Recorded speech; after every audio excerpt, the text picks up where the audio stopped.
Imagine having family come into town. They live 1,000 miles away. You haven't seen them in over a year. Your kids are so excited. They're just going to finish a project down the road. And then once that's done, they're going to come stay with you for a few days. So you get the guest bedroom ready. Meals are planned. Again, kids haven't seen grandma and grandpa for a long time, so they're pumped. And now you wait. Day 5, day 6, day 7, 8, 9, day 10. You get a text from your father-in-law like, they're coming. This is going to be so great, finally. And instead of saying like, on our way, can't wait to start our visit, it was on our way. We got a couple hours tonight. We're going to head out right away in the morning. And you put your hand up to your husband and you say, no, I'm not doing this again.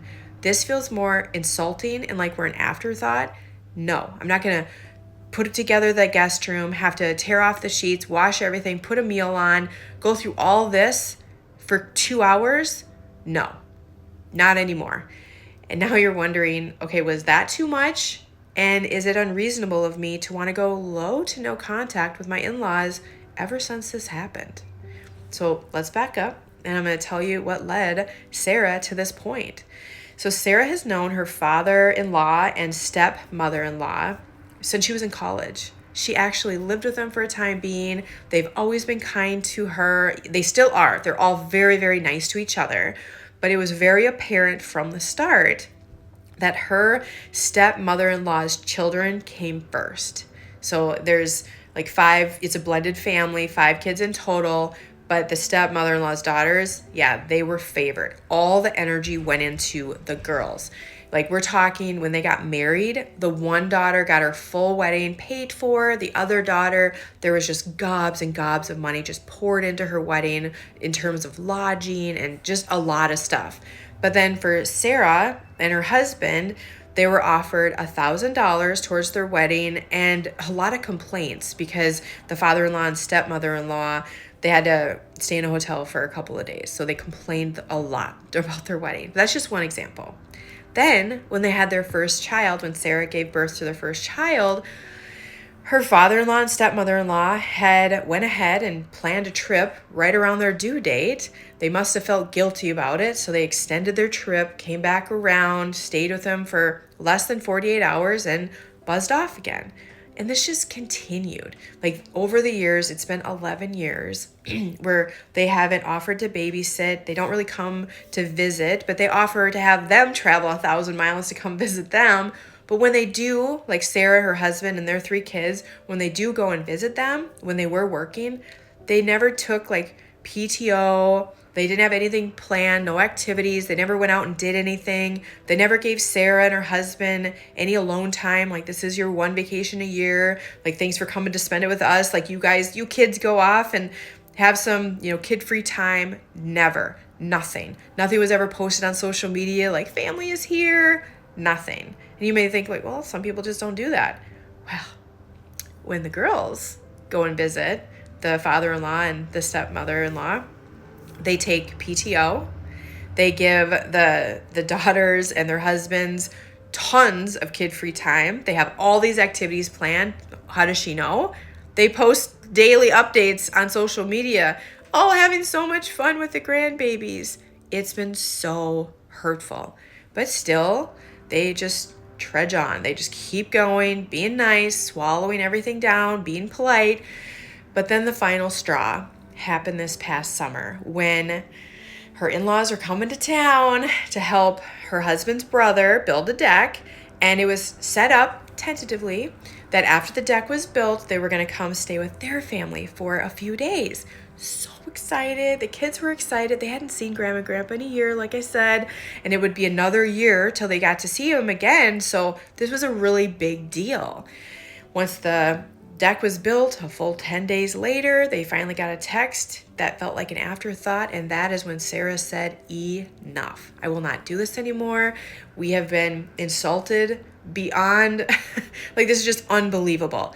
So her husband ended up going over to his brother's house with the kids. He just brought takeout, saw them for a couple hours, like the time they would have spent there, and Sarah stayed home that night. She's like, I can't be nice. You go enjoy your family, but I kind of have to think about how I'm going to go forward because this just kind of feels like a breaking point for me.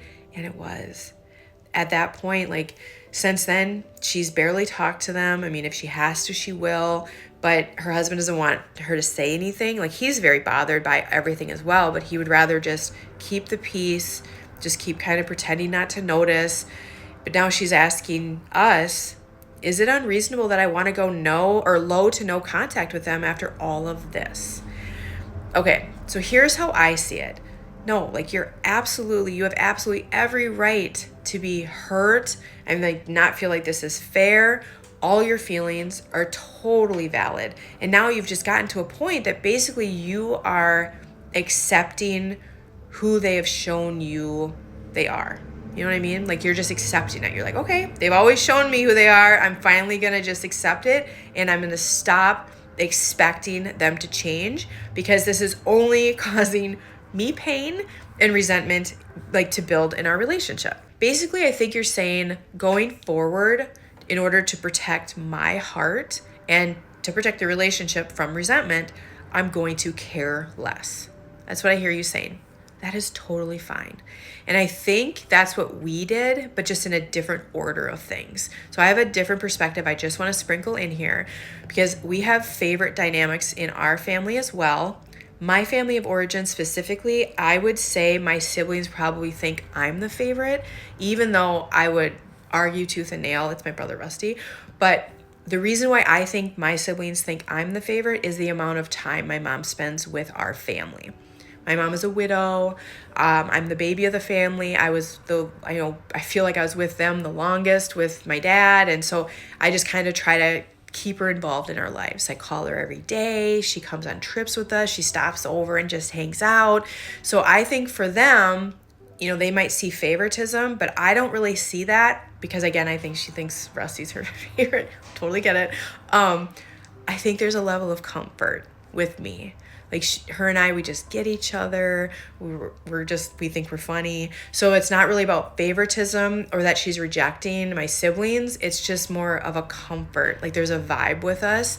And that's how I understand it to be. And also just looking at my husband's family, there's 3 siblings and there's one child that gets the most attention.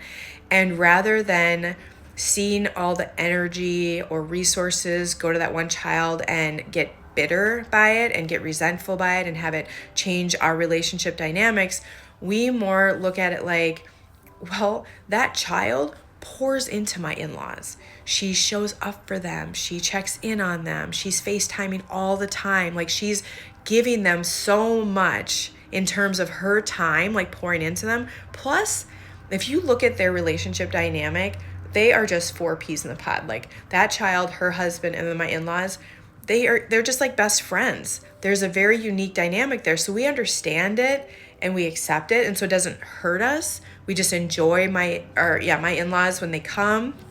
But we also just surround ourselves with people that want to be with us.